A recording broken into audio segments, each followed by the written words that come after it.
大家好，我是卡门哈斯激光的刘良明。我们可以从一些电池的类型去做一个区分，常见的方壳电池里面的电芯、封口焊接、连接片的焊接、模组 pack、bus bar 的焊接等等，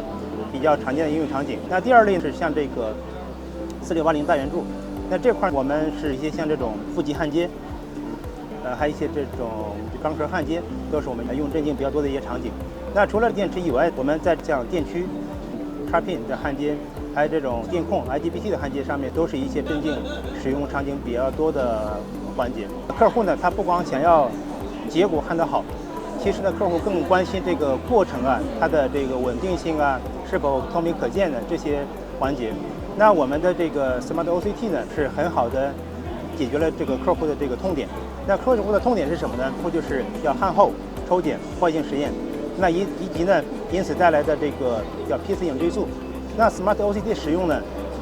可以让我们就是在这4个层面呢有一个全幅面的提升。那我们没有一种产品呢是这种万能的。那 Smart OCT 的使用呢，可以让我们的整个制程呢从过去的一个黑匣子开盲盒，就是相当于一个制程透明加数字化这么一个很大的转变。那这个转变呢带来了2个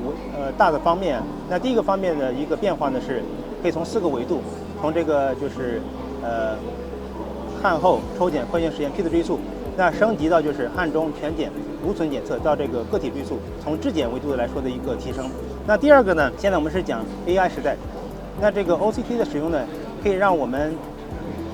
这每个焊缝都有了一个自己唯一的身份证。但是当我们有无数的这个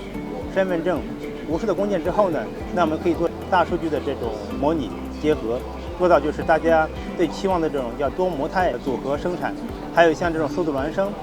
等等，在2个方面，从这种质检以及到将来的这种数字化呢，都可以让我们有一个非常大的一个提升。我们像稳定性呢，其实我们是叫金杯银杯不如客户的口碑。那我们瑞科跟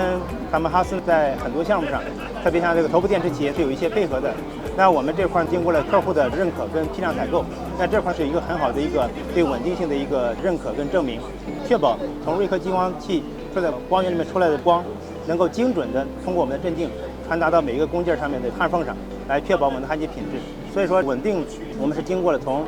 实验室到小批量到这种量产的一个长期验证。那所以说您说的稳定性，它是一个非常稳定的一个状态，没有任何问题。